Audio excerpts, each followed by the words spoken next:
अरविंद केजरीवाल दिल्लीचे माजी मुख्यमंत्री भर रस्त्यावर मीडिया समोर ओक्साबोक्शी रडलेत। दिल्लीचे माजी उपमुख्यमंत्री मनीष सिसोदियांच्या गळ्यात पडून रडलेत।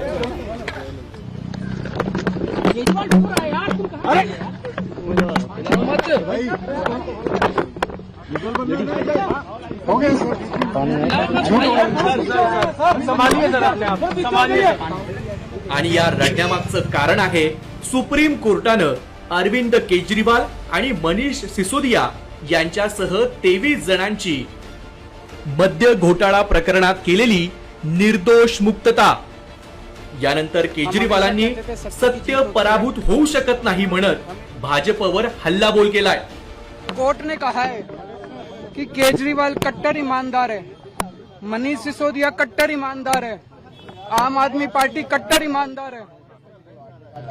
मैं प्रधानमंत्री जी से कहना चाहता हूं, सत्ता के लिए इस तरह से खिलवाड़ मत कीजिए, देश के साथ इस तरह से संविधान के साथ खिलवाड़ मत कीजिए।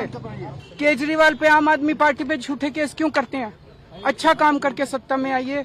इस तरह के झूठे केस करना और 24 घंटे विरोधियों के, विपक्षियों के खिलाफ ऊट पटांग के केस करना, उनको जेल में डालना, ये एक प्रधानमंत्री को शोभा नहीं देता।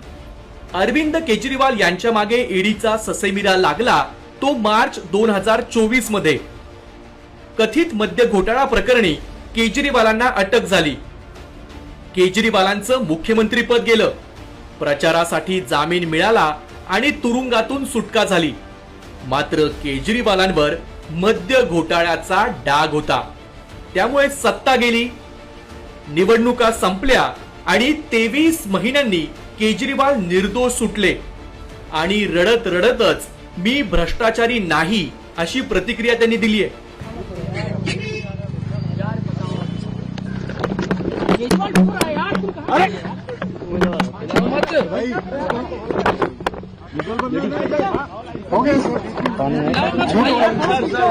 संभालिए सर, अपने आप संभालिए, हिम्मत सर, केजरीवाल भ्रष्ट नहीं है। मैंने केवल अपनी जिंदगी में ईमानदारी कमाई है।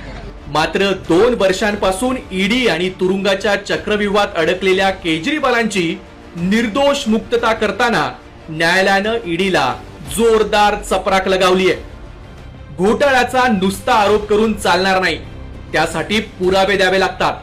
न्यायालय हे आरोपांवर नाही तर भक्कम पुराव्यांवर विश्वास ठेवतं।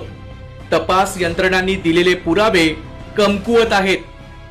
आता प्रश्न पडतोय की निवडणुका संपल्यानंतर विरोधी पक्षाचे नेते निर्दोष सुटत असतील तर तपास यंत्रणांचा राजकीय फायद्यासाठी वापर केला जातोय का? ब्युरो रिपोर्ट, साम टीव्ही न्यूज। केजरीवाल भ्रष्ट नहीं है। मैंने केवल अपनी जिंदगी में ईमानदारी कमाई है।